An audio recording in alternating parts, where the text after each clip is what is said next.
네, 지금까지 오늘 시장 정리를 해봤고요. 앞으로의 전략 세워보겠습니다. FWS 투자자문 박상훈 대표 나와 계십니다. 안녕하세요. 안녕하세요. 외국인과 기관이 동반 매도를 보이니까 시장에 좀 탄력이 많이 떨어지고 있는 상황입니다. 이제 2000선 밑으로 내려와서 1970선까지 내려와 있는데요. 시장을 하락 추세라고 보는 것인지 아니면 변동성 구간이라고 보시는 건지 궁금합니다. 아직까지 하락 추세라고 보기는 어렵고요. 네. 또 외국인이 44일 순 매수하면서 지수가 많이 올랐어요. 특히 이제 지난 6월 20일 1770 그리고 8월 22일 1849를 쌍바닥을 치면서 한 2달 반 이상 상승했기 때문에 지금 조정 국면은 외국인의 매수가 매도로 바뀌었다기보다는 오히려 그동안 상승했던 것에 대한 일부 조정이라고 보는 것이 맞을 것 같습니다. 네. 시장을 속도 조절, 변동성 구간이다라고 정의를 하셨습니다.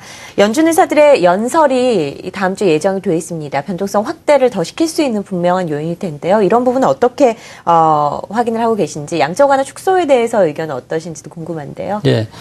지난주에 목요일 밤에 미국의 GDP 성장률이 전분기에 2.5였는데 그리고 기대치는 2% 정도 성장했는데 2.8%로 놀랍게 높게 나왔어요.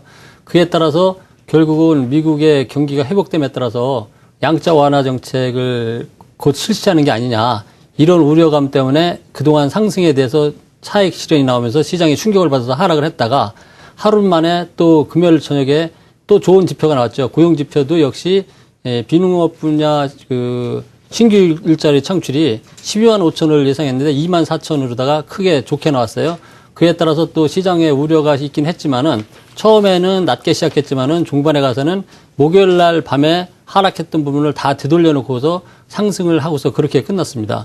그래서 양적 완화 정책에 대해서 시장에서 자꾸 우려를 하고 있는데 근본적으로는 양적 완화 정책이라는 것은 2008년 금융위기 이후에 2009년부터 미국을 중심으로 한 선진국에서 경기 부양책을 써서 약 5천조 원을 풀었는데 그 5천조 원을 푸는 것이 효과가 있어서 경기가 회복됐기 때문에 그 양자 완화 정책을 좀 축소해도 되겠다. 이런 거기 때문에 펀드멘탈리 그거는 시장에 굉장히 좋은 거기 때문에 중장기적으로는 충격보다는 오히려 시장을 견인할 수 있는 상승을 견인할 수 있는 그래서 2015년까지 양자 완화 정책이 유지되면서 잔재 축소되는 거기 때문에 상승 추세는 지속적으로 유지될 것으로 그렇게 보고 있습니다. 네.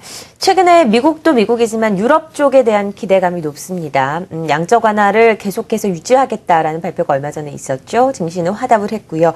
GDP 성장률이 이제 이번 주에 발표가 됩니다. 이 부분 좀 지켜봐야 될 것 같은데 유로존의 3분기 GDP 성장률은 어떻게 보시는지 그리고 최근에 나오는 경제 지표들 경기 개선 기대감이 유효한 것인지 설명을 좀 해주시죠. 네, 유럽도 경기가 회복되고 있긴 하지만 미국만큼 시그니피컨트하게 확실하게 좋아지고 있지는 않은 것 같아요. 왜 그러냐면은 미국은 지금 양적 완화 정책 축소를 논의하고 있는데 유럽은 아직도 경기 부양이 필요했기 때문에 지난주에 유럽 중앙은행에서 0.25% 낮췄죠. 네. 물론 그렇다고 뭐 유럽 경기가 나빠졌기 때문에 낮췄다기보다는 이거보다는 좀 더 강한 반등을 원했기 때문에 경기 회복이 그래서 양적 완화 정책의 일환 중에 하나가 금리를 낮추는 거고 시장에 돈을 공급해 주는 건데 시장 금리를 0.25% 또 낮췄어요. 물론 이번 주에 발표되는 유럽의 각종 경기 지표도 괜찮게 나올 거라고 봐요. 그리고 시장에도 또 긍정적 효과를 줄 거라고 생각하는데 우리 시장뿐만 아니라 전 세계 시장은 사실 미국 시장이 주도를 하고 있기 때문에 유럽 시장의 시장이 좋고 나쁜 것이 우리 시장에 영향을 주긴 하지만은 미국 시장만큼 크게 영향을 주지 못하기 때문에 그것은 일시적인 것이고 전체적인 시장 전망은 결국 미국 시장에 달려 있다. 근데 미국이 지난주 목요일 금요일 날 발표된 경제 지표들이 좋게 나오고 있기 때문에 중장기적으로는 우리 시장에 대해서도 충분히 긍정적으로 바라볼 만하고 특히 미국이 어젯밤에 크게 상승했는데 네. 우리는 최근에 조정 국면이었기 때문에 오늘도 또 조정을 받았어요. 그렇긴 하지만은 오늘 밤에도 또 미국이 어젯밤처럼 또 강한 상승세를 이어간다면 우리도 결국 미국과 더불어서 글로벌 경기에 동조화 현상을 보일 수밖에 없다. 이렇게 생각됩니다. 네. 뉴욕 증시와 상승과는 좀 반대되는 움직임이 우리 시장에 나오고 있습니다. 사상 최고치를 경신하고 있는 뉴욕과는 좀 다른 양상인데 오늘 밤에 뉴욕 증시가 또 상승을 한다면 분위기가 변환될 수 있다라는 말씀 들어봤고요. 유로존에 대한 설명 하나 더 드리죠. GDP 발표 이후에 증시 상승이 예상이 되시는지 그리고 경제 지표가 우리 시장에 미치는 영향은 어느 정도라고 보시나요? 네, 미국 경기가 지난주에 좋게 발표된 가운데 이번 주에 유럽 경기 지표도 물론 미국만큼 좋을지는 몰라도 어느 정도는 좋게 발표될 거라고 예상을 하고 있어요. 그러나 좀 전에 말씀드린 것처럼 미국 경제가 우리나라에 미치는 것만큼 강하게 세계 경기에 유럽 경제가 차지하는 비중이 그만큼 되지 않기 때문에 미국의 영향만큼은 덜 받을 거다 이렇게 생각하고 있습니다. 네. 그동안 매수 주체로 나섰던 외국인들, 사상 최장 기간의 매수세를 보이면서 시장의 핑크빛 미래를 좀 보여주기도 했었는데, 역시 외국인들이 돌아섰던 시장이 힘이 없어지는 움직임이 나타나고 있습니다. 우리 시장에 대한 매력도에 대해서 여전히 외국인들은 100% 인정한다라는 이야기지만, 삼성전자, 현대차 외에는 시장을 끌어갈 종목이 없지 않느냐라는 부분에 대해서도 우리가 좀 생각을 해봐야 될 것 같습니다. 외국인들의 시각의 변화에 대해서는 어떻게 보시는지 궁금한데요.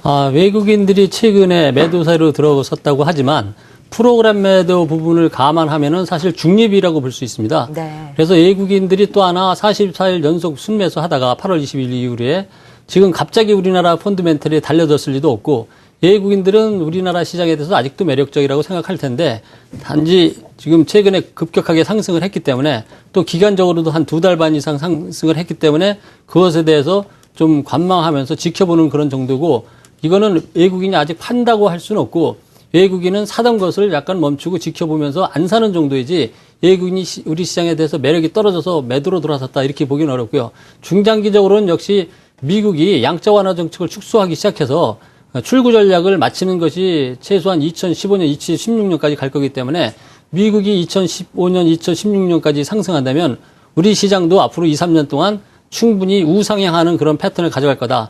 물론 중간중간 조정을 받긴 하겠지만은 우리도 얼마든지 지난 2년 동안 굉장히 힘들고 어렵긴 했지만은 앞으로 2, 3년 동안은 이제까지 힘들었던 증시 투자자들에게 희망을 줄 수 있는 그런 시장이라고 생각하고 있습니다. 네.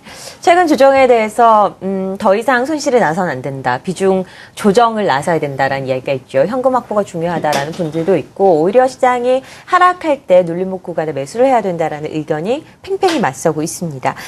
어떻게 생각을 하시는지 굉장히 일단 궁금하고요. 관심 가질 만한 종목까지 함께 예, 그렇게 하죠. 사실 조금 전에도 말씀드렸듯이 지난 6월 15일 1770 그리고 8월 22일 날 1849를 바닥으로 쌍바닥을 치면서 우리는 우상향으로다가 돌아서고 있는 것으로 보여지고요. 특히 외국인이 매수가 주체가 돼서 지금 움직이고 있기 때문에 사실은 기본 포트폴리오를 주식을 어느 정도 가지고 가면서 이렇게 하락할 때 저점에서 약간씩 추가 매수를 해서 포트폴리오를 늘려가는 그런 전략을 앞으로 2, 3년 동안 지속적으로 병행하는 것이 바람직한 투자 패턴이 아닌가 이렇게 생각을 하고요. 그리고 이제 그럼 어느 종목에 관심을 가져야 될까? 그거는 IT, 화학, 조선 쪽에 관심을 가져야 된다고 생각을 해요. 그래서 삼성전자, SK 하이닉스, LG 화학, 대림산업, 현대중공업, 삼성중공업, 대우조선해양 등 이런 것들을 기본 포트폴리오에 구성하면서 가는 것이 바람직한 투자 방법이 아닌가 이렇게 봅니다. 네.